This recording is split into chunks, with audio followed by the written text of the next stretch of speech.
हम लोग दिव्यांगता के क्षेत्र में काम करते हैं। हम लोग 1982 से ही इस क्षेत्र में काम कर रहे हैं, लेकिन बिहार में काम करते थे। झारखंड में हम लोग 2012 में एंट्री किए, तो धनबाद और देवघर में हमारा सेंटर चलता था। एक बहुत दिनों से इच्छा थी रांची में चलाने का, तो 2 साल पहले हम लोग ट्रेनिंग इंस्टीट्यूट रांची में शुरू किए थे।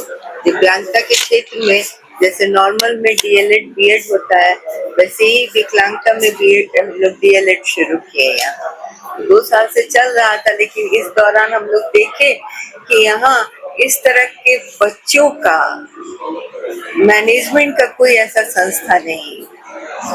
ये ऑटिज्म, एडीएचडी आज के समय में बहुत कॉमन प्रॉब्लम हो गया है, लेकिन देखिए ऐसा रांची में कि कोई इस तरह की संस्था नहीं है जो इस तरह के बच्चों के लिए काम कर रही है।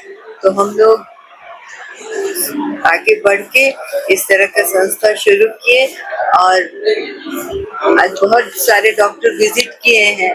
ये सेंटर देख के सबका यही कहना था कि इस तरह की संस्था अभी तक यहाँ नहीं है, जो कि इस तरह के बच्चों के लिए इतना वेल इक्विप्ड हो और इतने अच्छे फैकल्टी।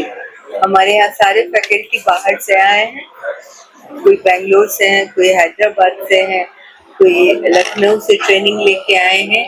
और ऑटिज्म के क्षेत्र में हम लोग और न्यूरो में हम लोग काम शुरू किए। ये संस्था आगे और भी, अभी तो हम लोग बच्चों के साथ और न्यूरो में एडल्ट के साथ भी काम शुरू किए हैं। आगे हम लोग इस तरह का ट्रेनिंग और भी यहाँ शुरू करें। एक्चुअली ये एक मल्टी स्पेशलिटी प्रोग्राम की तरह है। जैसे बहुत सारे हॉस्पिटल्स में आप देखिएगा ना, एक अलग अलग थेरेपी सेंटर या फिर डिपार्टमेंट्स रहते हैं। यहाँ पे एक ही सेंटर के अंदर अलग अलग सारे डिपार्टमेंट्स हैं। जैसे ऑक्यूपेशनल थेरेपी है, फिजियोथेरेपी है, साइकोलॉजी है, स्पीच एंड लैंग्वेज है, और ऑक्यूपेशनल थेरेपी है, और ऑडियोलॉजी डिपार्टमेंट है। तो ये सारी चीजें एक ही छत के अंदर आपको सारी सुविधाएं मिलती हैं। तो ये एलोपैथिक, होम्योपैथिक, यूनानी और भी तरह तरह के जो इलाजें होती है, क्या संभव है इस क्षेत्र में? नहीं, ये एक्चुअली एक ऐसा क्षेत्र है ना जहाँ पे आपको कंटिन्यूअसली बच्चे पे काम करना है। ऐसा नहीं कि दवा दिए एक बार में खत्म हो गया, नहीं। आपको लाइफ टाइम, अगर ज्यादा सीवियर प्रॉब्लम है तो आपको लाइफ टाइम उसको क्योर करने में लग जाएगा, ठीक है। तो ये ऐसा नहीं है, एट वन गो ठीक होने वाली चीज नहीं है।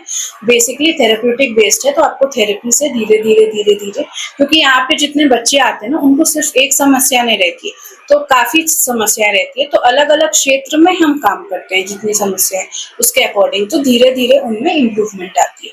इसीलिए वो मेडिसिन क्षेत्र से बिल्कुल अलग है। कॉस्टिंग क्या है? कॉस्टिंग डिपेंड करती है आपकी सिवियरिटी पे और किस टाइप की प्रॉब्लम है उस पर डिपेंड करती है।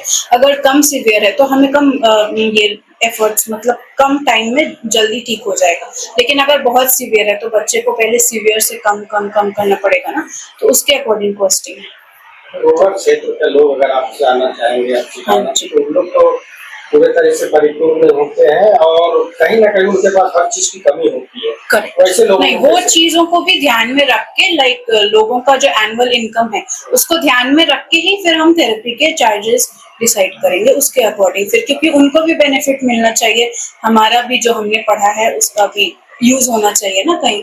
तो अगर रूरल एरिया से भी हमारे पास लोग आते हैं तो उनको भी सारी सुविधाएं सेम तरीके से दी जाएगी, बट उनके इनकम के अकॉर्डिंग।